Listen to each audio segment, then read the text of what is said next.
This is a literary reading of Chapter 2 of my published book, With Pet, by Abuelo Lonnie Peltier. I was finally given my own horse and I could set my own pace. All of the students rode horses to school in those days. Being in grade 1 was no exception. The horses enjoyed the small pasture owned by the school during the warmer months, and during winter storms they were kept in the warmth of the school barn. Most rural schools at that time had a horse barn with hay for the horses to eat. This extremely large black horse with a diamond on its forehead was known to like children, and it was known for its intelligence. The match may have been perfect, but I still remember looking up at a mountain. How do I get on? Uncle Joe often lived with us on weekends. He was specific. We can't give you a saddle because a kid can fall off and be dragged by the horse. But I have no steps, no stirrups to step into. I guess you can always use a fence. A fence? Just lead the horse over to the fence and climb up, and then jump over to the horse. I remember agreeing, but not being sure of myself. What's its name? Uncle Joe paused and considered the options. Pet. I've always wanted a pet, I said. I was shown how to get on, get off, put a bridle on, take it off, and most importantly, how to use a fence. I rode the 9 kilometers to school, where one of the older boys showed me how to take the bridle on and off again, one more time. I did encounter both a bear, a lynx, and a mountain lion. But as I had complete confidence in Pet, I simply relaxed. He was bigger than they were, and I watched them run in the opposite direction. Pet was also the fastest horse at school. 6 of us country boys rode home to the east. Each day after school, we would race for the first 3 kilometers. After this point, we would splice off into 2 directions.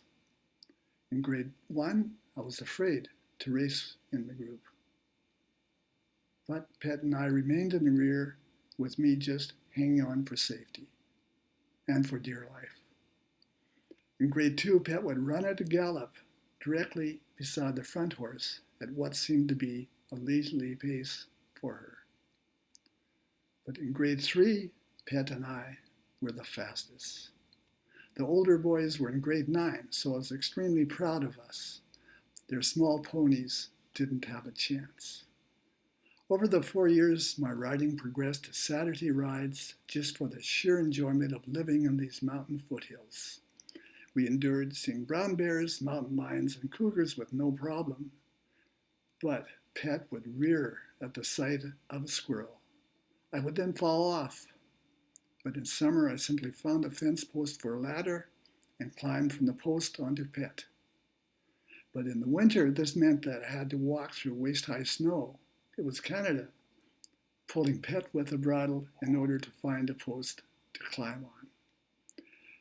When I would ride Pet across the flat valley floor, returning from school at twilight, I would view the lamp flickering in the window of the log cabin.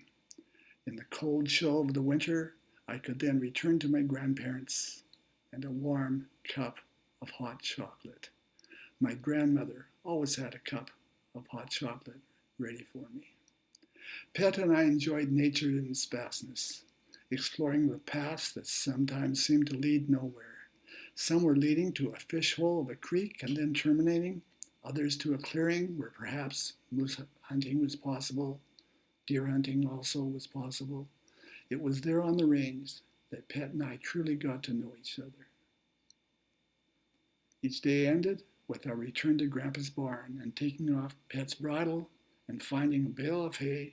I would leave Pet as if tucking her into bed with a nice meal. In later years, when I returned as an adult to visit that particular valley, I was able to watch one of Pet's colts, her daughter. The young horse pranced in the early morning dew. In my biased opinion, she was one of the most beautiful horses in the world.